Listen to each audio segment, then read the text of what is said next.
ہماری عادت ہے بدفالی لینے کی، زمانے جاہلیت میں کرتے تھے، اب ہم کیا کریں؟ تو آپ نے فرمایا کہ نہ بھائی، ہماری شریعت میں بدفالی نہیں ہے، ہماری شریعت میں نیک فالی ہے، نیک فالی کی ہماری شریعت میں اجازت ہے، بدفالی کی نہیں۔ صبح سویرے فجر کی نماز کے لیے نکلا اور جو ہے کالی بلی دیکھ لی تو یہ کہا ارے صاحب پورا دن آج پنو تھی، یہ ہمارے یہاں نہیں۔ کالا کتا دیکھ لیا، ارے صاحب آپ پریشان، بیوی پوچھ رہے کیوں پریشان ہو، کیا ٹینشن ہے؟ نماز پڑھ کے آئے ہو ٹینشن؟ میں نماز پڑھ کے آدمی آئے تو خوشی خوشی آنا چاہیے، ان کا کالا کتا دیکھ لیا۔ لے صاحب، یہ صحیح مسلم شریف کی حدیث بتا رہا ہے کہ حاتم ابن معاویہ، حاتم ابن اسلمی تھے ایک صحابی، انہوں نے حضور صلی اللہ علیہ وسلم سے پوچھا کہ حضرت ہم بدفالی لیا کرتے تھے، تب ہم مسلمان ہو گئے تو کیا کریں؟ آپ نے فرمایا کہ نا، نیک فالی کی اجازت ہے۔ چنانچہ حضور صلی اللہ علیہ وسلم کئی مسئلوں میں نیک فالی، دو کام آپ صلی اللہ علیہ وسلم کرتے تھے، ایک تو کہ کسی کا نام خراب ہو تو حضور اسے بدل دیتے تھے، کسی کے نام کا معنی ٹھیک نہ ہو تو حضور بدل دیتے تھے۔ آپ صلی اللہ علیہ وسلم نے ہجرت کر کے ہمارے یہاں مہندی والی مسجد میں صحابہ کے قصے چل رہے اور یہاں نبیوں کے قصے چل رہے، دونوں مضمون الگ الگ چل رہے، کہ وہاں صحابہ کی تاریخ چل رہی اور یہاں نبیوں کی تاریخ چل رہی۔ تو حضور صلی اللہ علیہ وسلم نے ہجرت کر کے مکہ مکرمہ سے مدینہ منورہ جب تشریف لگانے لگے تو آپ نے ایک آدمی سے کہا کہ بھی تم ہمارا ساتھ دو۔ ساتھ دینے کا مطلب یہ کہ تم ہمیں لے جاؤ۔ کیا چاہیے بھائی؟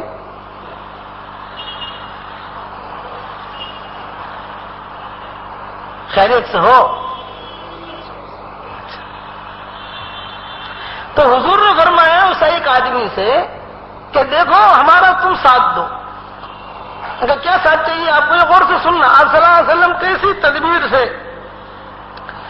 تو آپ نے فرمایا کہ ہمیں مدینہ منورہ جانا ہے، ایسا راستہ ہمیں بتاؤ کہ جو عام راستہ نہ ہو اور منزل تک ہم پہنچ جائیں۔ وہ تھا کافر، مشرک بے ایمان تھا۔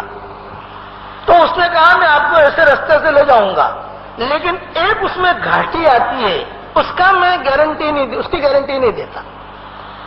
ایک تھوڑی سا ٹکڑا آتا ہے زمین کا، وہاں کی گارنٹی وہ آپ کا رسک ہے، آج کی زبان میں سمجھ لو کہ میں اس میں آپ کا ساتھ نہیں دوں گا۔ آپ نے فرمایا کیوں؟ بولے وہاں ڈاکو رہتے ہیں اور جو بھی آدمی وہاں سے گزرتا ہے وہ ڈاکو ان کا مال لے لیتے ہیں۔ تو وہ ٹکڑا جو ہے جو پہاڑیوں کے بیچ کا، وہ پہاڑیوں کے بیچ میں سے ہی گزرنا پڑتا ہے۔ یہ نہیں ہے کہ پہاڑی کے اوپر سے آپ چلو، وہ پہاڑی اتنی اونچی اونچی ہے کہ آپ کو اتنا آپ نہیں چڑھ سکتے وہاں۔ تو وہ دو ڈاکوؤں کا جو رسک ہے وہ اگر آپ لے لو تو میں آپ کو اس راستے سے لے چلوں۔ آپ نے فرمایا بہت اچھا، کوئی بات نہیں۔ اب سفر شروع ہوا۔ جب وہ پہاڑی آئیں تو ڈاکو نے کہہ دی، وہ جو جو دلیل تھا اس نے کہہ دیا کہ حضرت دیکھو میری تو سیٹنگ ہے ان کے ساتھ، تو کسٹم آفیسر کے ساتھ سیٹنگ ہوتی ہے نا، تو اس نے کہا میری تو سیٹنگ ہے ان کے ساتھ، اس لیے مجھے تو کچھ کریں گے نہیں، مجھے تو جانتے ہیں یہ لوگ، تو میں تو نکل جاؤں گا، لیکن آپ جو ہے آپ گزریے، اس چینل سے آپ کو گزرنا پڑے گا۔ آپ نے بولا بہت اچھا۔ اب وہ تو ڈاکو دیکھ رہے ہیں، اس نے اشارہ کر کے کہہ دیا کہ بھائی میں تو آ رہا ہوں، اب ان کو تو سمجھ، دو تھے وہ۔ اب حضور صلی اللہ علیہ وسلم جب قریب سے گزرے، حضرت ابو بکر اور حضور صلی اللہ علیہ وسلم، تو ان دو ڈاکوؤں نے ڈاکہ ڈالنا، ان کا تو یہ ہے کہ بھی مال دو، ڈاکہ ڈالنے کا ارادہ کیا۔ تو آپ نے فرمایا من انتما، تم دونوں کون ہو؟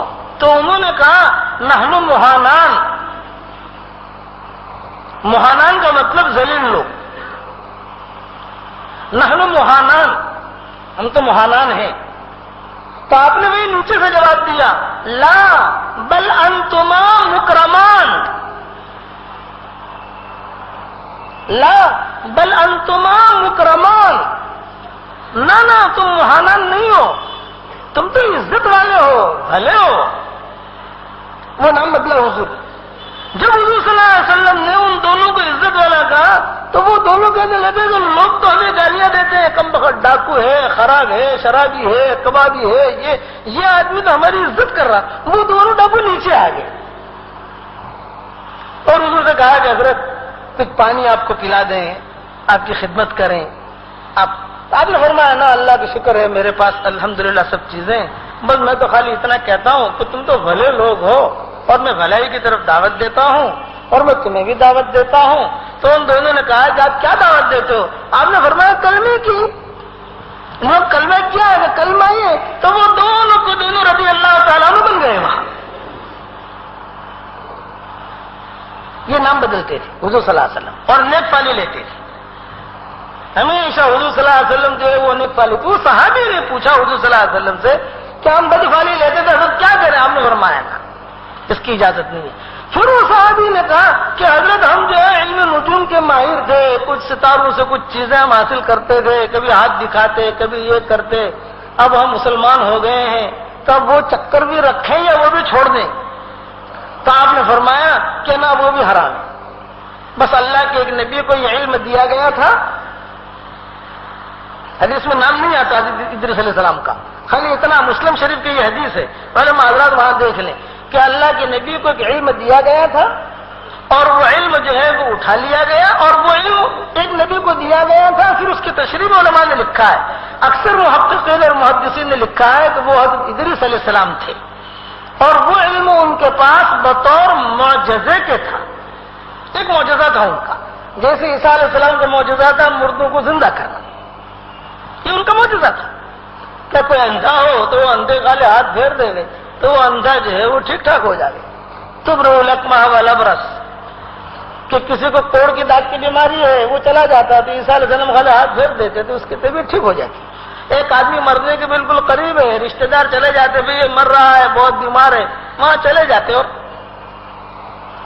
کسی پرانے کو اٹھانا ہے تو یہ چنانچہ ابن کثیر نے نوح علیہ السلام کے قصے میں آئے گا کہ حضرت نوح علیہ السلام کے قصے کے بارے میں زیادہ سے زیادہ جو باتیں لکھی ہیں وہ ابن کثیر نے لکھی ہیں اور ابن جریر نے اور طبری نے ان لوگوں نے لکھی ہیں، تو اس میں بھی یہ قصہ آئے گا جو حواریین نے کہا کہ نوح علیہ السلام کی کشتی کے بارے میں کچھ تفصیلات تو بتاؤ ہمیں، تو عیسیٰ علیہ السلام نے کہا میں کیسے بتاؤں؟ انہوں نے کہا یا تو اللہ کی وحی آوے، وحی نہ آوے تو کسی پرانے کو اٹھا دو قبرستان جا کر،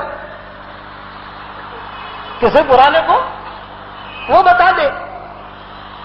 چنانچہ گئے پہاڑی کے اوپر، ایک مٹی لی اور مٹی لے کر کہا کہ یہ نوح علیہ السلام کے بیٹا حام جو تھا یہ اس کی پنڈلی کی مٹی ہے، پڑھا پڑھ کر دم کیا، وہ جو زندہ ہوا اس نے سارا قصہ بیان کیا، کتابوں میں یہ بھی لکھا ہے، وقت رہا تو بتائیں گے اس کی ساری تفصیل، اگرچہ علماء نے اس کو ضعیف کہا ہے لیکن چونکہ ابن کثیر لائے ہیں تو وہ کہیں نہ کہیں سے ان کا ماخذ ہوگا اوپر سے، کہ ابن کثیر جو ہے محققین میں شمار ہوتے ہیں، علماء ہو تو اسے سنے گا۔ علامہ ابن کثیر نے اپنی تفسیر سے پہلے یہ لکھ دیا ہے کہ دیکھو اسرائیلیات کی کئی قسمیں ہیں، کچھ قسمیں تو وہ ہیں کہ جن کو میں مانتا ہی نہیں، جو اسے میں اپنی کتاب میں نہیں لاتا، لیکن کچھ قسمیں ایسی ہیں اسرائیلیات کی کہ جو کچھ نہ کچھ درجہ رکھتی ہیں، وہ میں اپنی کتاب میں لاتا ہوں،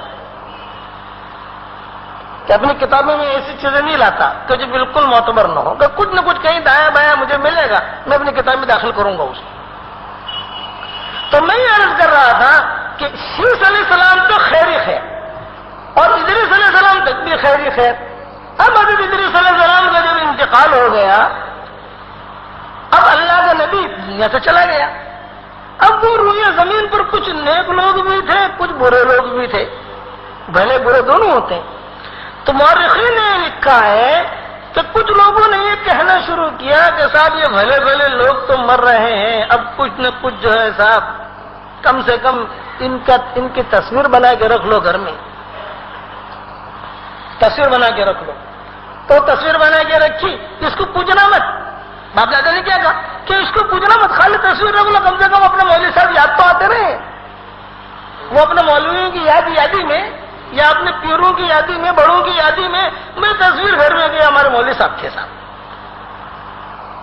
اب وہ بڑے بھی مر گئے تو جو بعد میں آئے تو وہ زیادہ ہوشیار تھے ان سے، دین سے بہت دور، تو انہوں نے اس کی پوجا پاٹ بھی شروع کر دی۔